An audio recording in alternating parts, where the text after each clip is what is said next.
Hello and welcome back, everybody, to the Just One More Level podcast. I am your co-host, Christian. And I am your co-host, John. And this week, we played a little bit of Jak and Daxter on the PlayStation 2. Yeah. We're All right, continuing our PS2 play-along this year. You wanted to keep playing talking along about with Christians. You're playing what? I said, and that's a wrap. And then you started talking. I was like, oh, okay. You want to talk more about the game? I thought we were just doing the intro and then calling it a day. Yeah. We that new short format that we're doing now. Like yeah. YouTube Shorts. Just a minute. Just 30 seconds. We tell you what game we played that week, and then we just end it. Like, that's what everybody wants to see, right? Anyways, so we're continuing on our PlayStation 2 journey throughout the year of playing the top 15 PS2 games in North America. In the North American charts, or no, worldwide charts is what we're doing. Top 15 best-selling PS2 games. We're playing those this year as well as some other PS2 games and viewer requests, and we're doing all of this to honor Christian's PlayStation 2 Gauntlet. Hi, it's something I'm doing. Yeah, over on his personal channel on Twitch. You guys should check him out. Stream all the Steam. And while we're at the beginning of the video, let's just switch it up, Christian. Let's do it at the beginning this time. Consider subscribing and liking the video if you like the content and sharing it around. Those are YouTube things, but also on your podcast provider of choice if you like to. They usually share have like podcast stuff and stuff. Yeah. Click all the buttons if you like, and we would appreciate it. All of them, every single one, except for like that one. That, anyways, we were saying yeah. So Jak and Daxter, man. Storyline wise, I it starts out pretty simple. You got these two fantasy guys in some kind of crazy magical world, and fantasy guys. Is that what you call them? They're like kind of like elves, I guess. Okay. See, when you say fantasy guy, I think of something entirely different. But you got two fantasy guys.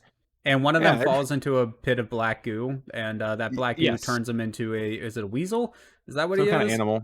Some kind of animal. Like a little animal sidekick kind of guy. Right. And then go on an adventure. You go on a 3D platforming collectathon adventure. They go on a trip in their favorite rocket ship. Yeah, they flying do. Through the sky. Little Einsteins. And so they're trying to like save the one that like turned into a weasel, but also like the world is kind of in a bit of disrepair at the moment, so they're just going around doing their thing. I mean, look, honestly, this is the PS2 era where buddy platformers were kind of the thing, right? Like it started on the N64, if you like, with Banjo-Tooie, Banjo-Kazooie, all those games. But then that worked its way over to the PS2 in the form of Jak and Daxter, Ratchet and Clank, Sly Cooper, etc. And specifically Jak and Daxter and Ratchet and Clank are kind of like the two, right? They were really popular back in the day, and they were very similar games and the way, like, their comedy that they had, the fact that there were the two buddies running around together, all that stuff. And I mean, look, it's a 3D platforming game, and spoiler alert, it's freaking good. It's really freaking good. It's really good. Yeah. Yep. I love. I'll start to get into it a little bit here. Storyline wise, if we're just talking about the little bit that we've seen so far, not much more to say than that. You do start to discover a little bit about the lore. So your I believe is it a grandfather, just a village elder maybe. Starts it off with a big cutscene and monologue talking about the precursors. Which literally means, the people that came before. Mm-hmm. The people that came before were some kind of, eldritch beings. I was thinking more like technologically advanced. They were technologically advanced, yes. They had portal technology, and they were able to harness energy sources from the planet to enhance their physical attributes. And that's something you're able to do throughout the game. There's an energy source in the planet called Eco.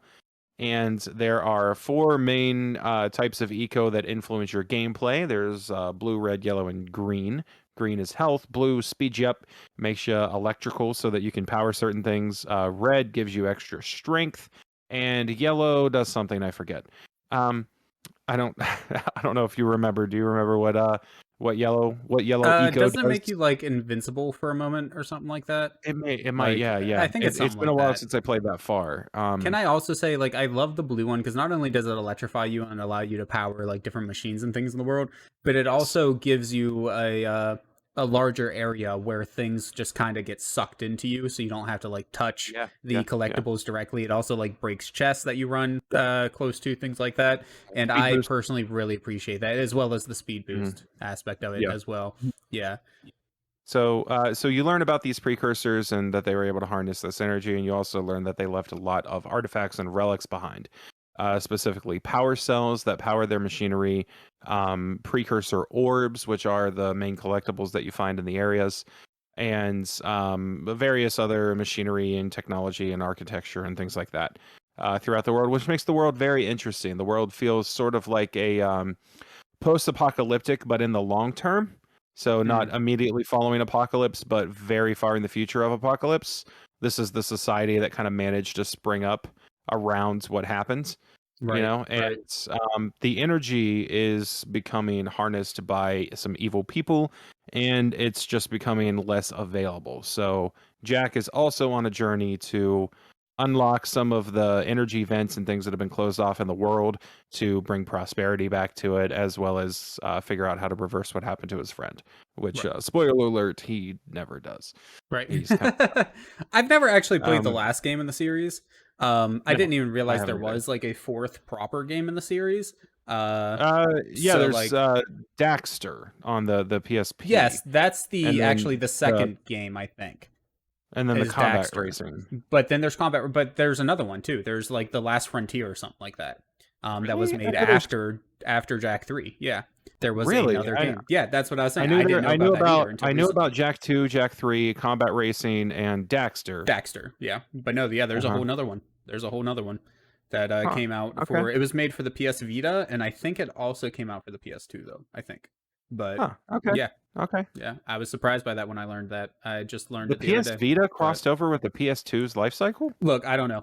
I'm just telling you what I saw here, man. I Okay. didn't think it did, honestly. I Oh, thought the maybe it Vita was firmly maybe it in was the ported after the PS3 era. fact. Maybe, Yeah. but yeah, Yeah. yeah. I didn't consider that. But yeah, okay. So so gameplay wise, guys, so smooth. Oh my goodness. It's like butter.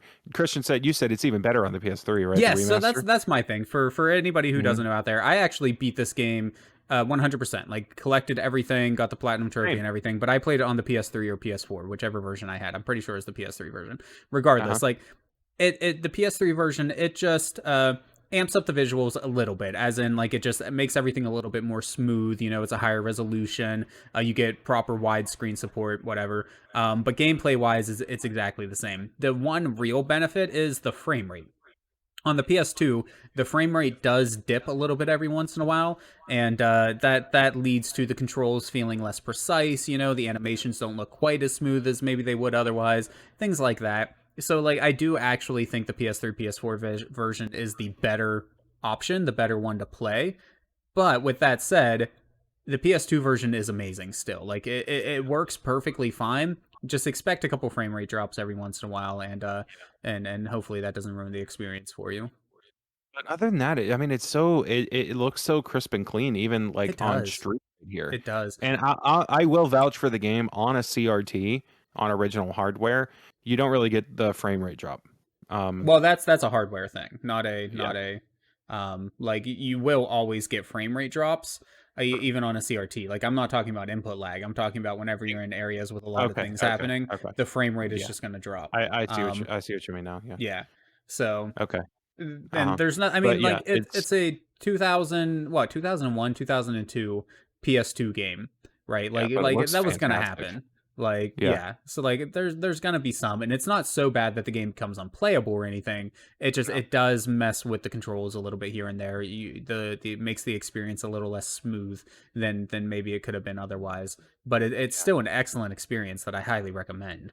I Yeah. just if you have the option between the two versions, I'm just saying go for the PS3 Right. slash 4 version. Sure. That's all. Yeah. Yeah. No, I love his animations. I love Jack's animations, and I love his energy Oh, in oh this game. boy. Yes. You know what I mean? We Like I talked a think that lot.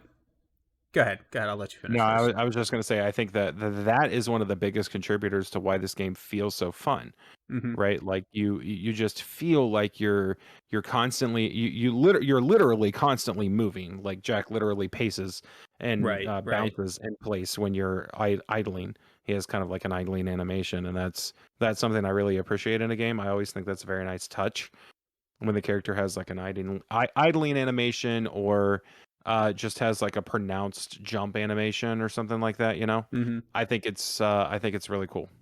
Well, and that's one of the um things we talked about a lot whenever we were playing Crash Bandicoot was how amazing the yeah. animations were, and that was a Hmm. PS1 game, and again, Exactly, yeah. the animations still blow me away in that game. But regardless, this here has a lot of that same sort of feel with the amount of character that they put into the characters, like with the unique animations, the stretching and squashing for the jumps, just how well animated everything is makes me think a lot of Crash Bandicoot.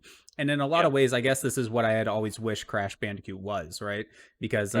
it's pretty well documented at this point that I'm not the world's largest Crash Bandicoot fan from an actual Yep. sit down and play standpoint, but I Hmm. love the idea of the game, you know. And if it played like Jack and Daxter, I would love the hell out of it for sure. Gotcha. So Yeah. Yeah, but well, it's the same developer, right? Naughty Dog. yeah, yeah, Same developer. yeah, Crash Bandicoot and Jack and Daxter also went on to develop Uncharted, which is no surprise because Uncharted is one of the, one of the most praised games, yeah. franchises of all And time. then The Last of Us So after that, right? right. Hmm. They did Last of And Us too. So so they just continued on with their polished controls and incredible visuals. with that They said, just though, Uncharted did have some trouble with controls. A lot of people felt like with the aiming mechanics and whatnot. for But we're the, getting the off track. first one We're definitely getting did. off I track. think the Yeah. 6-axis thing was a big mistake. Right, right. Well, I I think that mean, was a big motion misstep controls for in the general are PS3. pretty much always a mistake. Um, Yeah. so unless your Um, game's like built from the ground up to be a motion control game, then yeah. like it's just why. Right. Anyways, I hear it's much better balanced in the remake. Just to throw it out there, oh really, really? I've heard that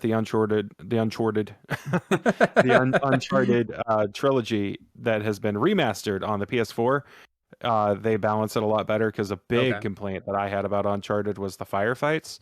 I Oh thought yeah, that the yeah, yeah. firefights were just an unnecessary bullet hell, and See, I it didn't goes have on much of a for too problem with long. it. We'll have to do that as an episode sometime so we can talk more in Yeah, detail. But I didn't have much of a problem yeah. with it. I did feel Hmm. the aiming was a little bit clunky, but outside of that, I was fine with it for the most part. But anyways, as Hmm. far as Jack and Daxter goes, though, I mean the level it's like a pseudo open world game. There are distinct levels. Hmm. That you play Yes, in, and as you progress through the game, if I remember correctly, it's been a long time since I've completed the game. right. Once you progress to a certain point, you do actually load into another zone, don't you? Or is it seamless? All of the transitions between worlds, No, you between have levels. you eventually have like you have like portals.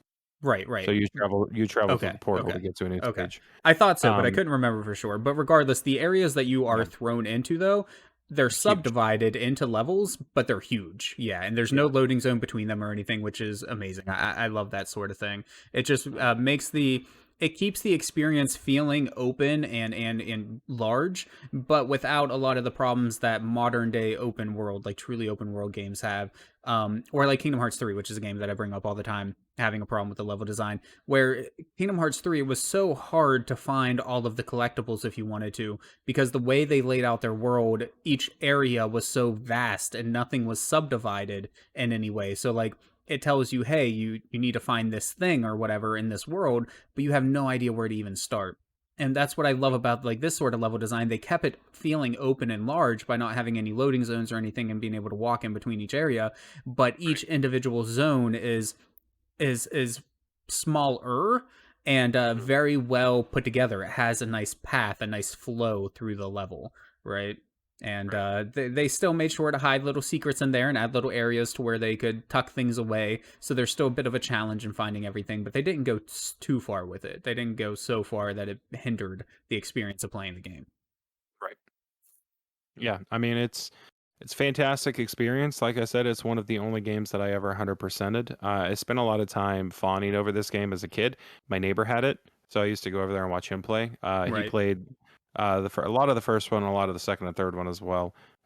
It gets starts getting a little different when you get into the sequels, but we'll get more into that later. I think Hmm. we both agree that we want to eventually play the sequels on the Oh podcast yes, as well. 100%. Um, So we'll dive into what's different later on, and some of the interesting changes the franchise went with, and I think maybe might have had something to do with the falling out of the fan base and why Yes. this franchise Well, is that now and kind Naughty of dead, Dog no unfortunately. longer Yeah. makes the games. The Last Yeah. Frontier. I don't know if the other spin-off game Daxter was or not, but the Last Frontier wasn't even made by Naughty Dog.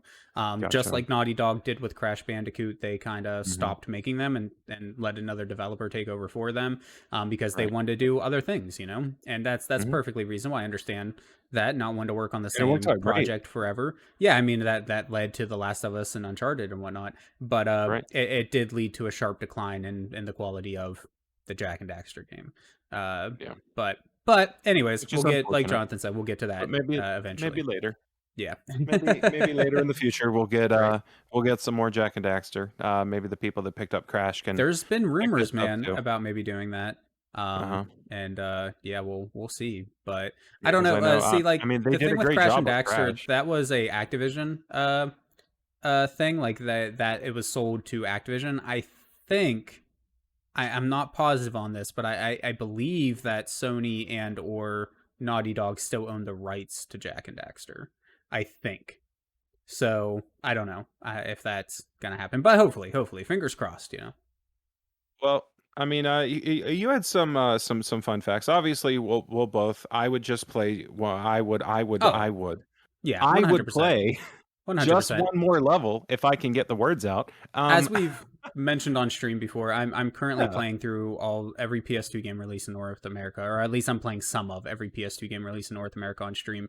And for the ones that I have time to do, I'm trying to finish them. And this is one of the games where I plan on finishing it on stream. Mhm. Because I just love it. I think it's an amazing game. So 100% I would Right, play just one more level, and I probably will soon. right. But yeah, as far as fun facts go, I mean, I don't have a ton of them, but my favorite fun fact, and I've brought it up before, is that Mhm. the studio that made this and Ratchet and Clank were right across the hall from each other. Essentially, they worked in the same building, and that's they came up with the idea for these two games independently from each other, but in a lot of ways, that's probably why these games ended up being so similar. Because they talked, they traded secrets and showed off what each other was working on, and that's how like Easter eggs between the two games happened. And to this day, I mean, even with the newest Ratchet and Clank game, there's still Easter eggs about Jack and Daxter in there, and other games made by Naughty Dog have Ratchet and Clank Easter eggs in their games and stuff like that. And it's just it's a nice little story, you know, that these two developers making these buddy platformers right around the same time became buddies themselves, and it's It's really heartwarming, really. interesting too because they were the dominating 3D platformer developers on the Yeah, PlayStation 1 Insomniac as and Naughty well. Dog. Yeah, yep, Yeah, Insomniac and Naughty Dog did Spyro and Crash respectively. So yep. And both of them yeah, sold off their pretty properties cool. to someone else who fucked them up. Right. And both of them have been recently rebooted. Yes, yeah, yeah, yeah. So by So, Activision, gross. yes. Uh, But now we're coming full circle with the reboots, man. We got the Ratchet and Clank reboot on the PS4, and that spawned right, this right. But wonderful that's Rift Apart game. iffy. The So reboot's a little bit iffy, but Rift sure, Apart is amazing though. Really right, good game. I just finished that right. on stream a couple like a week or two ago, and We need to it's get really that good going with Jack actually. and Daxter. It's Let's really get it good. going, I guys. Come on. agree with you there, 100%. Everybody tweet at Naughty Dog and tell them that hey, Yes, make Jack and Daxter now. all Like, 10 of you. Let's get it. yes, do it right now. Go tweet Get at out them. there. Where's the? I'm sure that'll be We need to start our change.org petition. yeah, Okay, like. a very impressive social movement to get Jack and Daxter rebooted has been started by a very low tier podcast. Oh, Um, yeah, they call that's gonna themselves just happen. one Got more it. level, Yeah. and then starts the hit piece. Uh-huh. But Yeah, God, absolutely. could you imagine? So Anyways, without further ado, I mean, I think that's pretty much all we have to say about Jack and Daxter for the PlayStation 2 right. for now. Unless we always come back and revisit it and play the whole game or something like that. I don't know. Maybe that's season 4. Maybe season 4 is just nothing but us finishing games that we played on the podcast. Um, we'll talk about it later. Anyway, um, in the meantime, thank you all, everybody, so much for watching and continuing to support us. You don't have to, but you do, and we appreciate it. So until next time, thank you, and we'll see you guys later. Bye bye, y'all. Bye bye.